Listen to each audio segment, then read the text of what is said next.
कहते हैं दुनिया के किसी दूर उफ्तादा गोशे में आज भी एक दीवार खड़ी है, एक खामोश दीवार जो सदियों से एक खौफनाक राज को अपने अंदर छुपाए हुए है।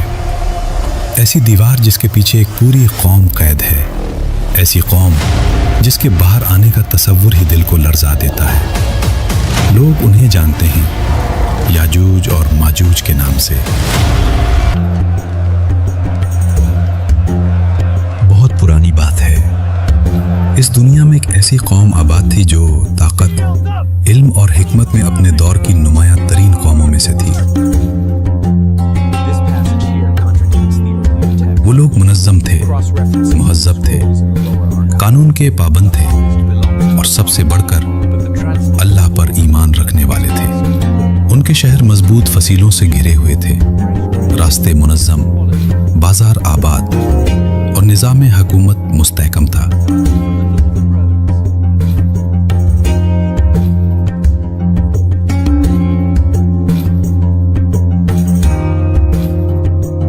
तफसीर इब्ने कसीर और दीगर इस्लामी तफासीर बताती हैं कि ज़ुल्करनैन एक आम हुक्मरान नहीं थे। अल्लाह ने उन्हें अता किया था वसी सल्तनत, गैर मामूली वसाइल,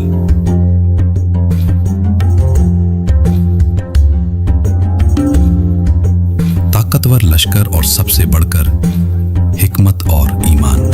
उसी कौम के सरदार थे ज़ुल्करनैन। ज़ुल्करनैन का मतलब है दो सींगों वाला या दो सिमतों तक पहुंचने वाला हुक्मरान। उलमा कहते हैं कि उन्हें यह लक़ब इसलिए मिला क्योंकि वो मशरिक से मगरिब तक पहुंचे। उन्होंने दुनिया के मुख्तलिफ गोशों का सफ़र किया और हर जगह अदल कायम किया। वो गुरूर वाले बादशाह नहीं थे। जब उन्हें ताकत मिली तो उन्होंने कहा, यह सब मेरे रब का फजल है। हमें कितना अच्छा रहनुमा मिला है। या अल्लाह, तेरा शुक्र है। पहला सफर मगरिब की समत, दूसरा सफर मशरिक की समत और तीसरा सफर एक पुरअसरार पहाड़ी इलाके की तरफ। और असल कहानी इसी तीसरे सफर से शुरू होती है।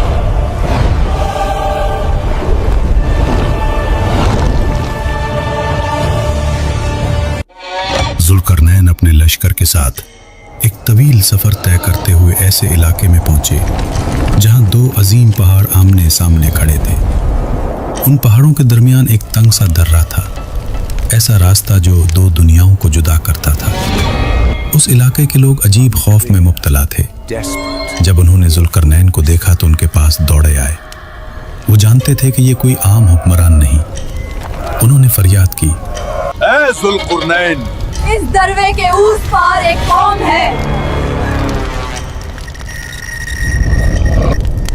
वो हम पर हमला करती है, हमारी फसलें तबाह करती है। क्या आप हमारे लिए कोई ऐसी रुकावट बना देंगे हमें महफूज, जो हमें इनसे महफूज कर दे? तफसीर की किताबों में उनके बारे में बताया गया है कि वो आम इंसानों जैसे नहीं थे, तादाद में बेशुमार थे, जंगली मिजाज रखते थे, न कानून मानते थे न किसी उसूल को। जहाँ से गुजरते तबाही छोड़ जाते। वो न खेती छोड़ते, न जानवर, न बस्तियाँ। उनके लिए फसाद ही जिंदगी थी। इसीलिए वो इलाके के लोग सख्त खौफ में जीते थे। लोगों ने ज़ुल्करनैन से कहा, हम आपको मालो दौलत देते हैं, बस आप हमारे लिए एक मजबूत दीवार बना दें। मगर ज़ुल्करनैन ने जवाब दिया, मुझे तुम्हारे माल की जरूरत नहीं। जो कुछ मेरे रब ने मुझे दिया है वो मेरे लिए काफी है। ज़ुल्करनैन ने फौरन मंसूबा बनाया।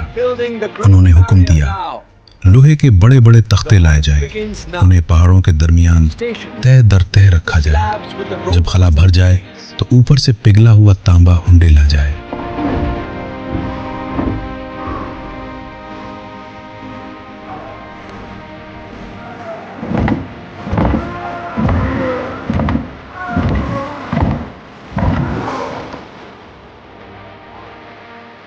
یہ ایک غیر معمولی تعمیر تھی، لوہا مضبوطی کے لیے، تانبا حفاظت اور پائیداری کے لیے۔ دن رات محنت ہوئی، لوگوں نے مل کر کام کیا، اور پھر ایک دن دو پہاڑوں کے درمیان ایک عظیم الشان دیوار کھڑی ہوئی۔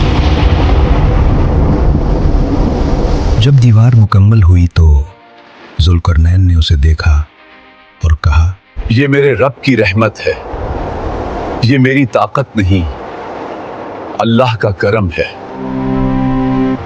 یاجوج ماجوج نے کوشش کی، وہ دیوار پر چڑھ نہ سکے، اسے توڑ نہ سکے، راستہ نہ بنا سکے۔ قرآن ہمیں بتاتا ہے یہ دیوار ہمیشہ نہیں رہے گی، ایک دن آئے گا جب اللہ کا مقررہ وقت پورا ہوگا، یہ مضبوط دیوار ٹوٹ جائے گی اور یاجوج ماجوج دوبارہ آزاد ہو جائیں گے۔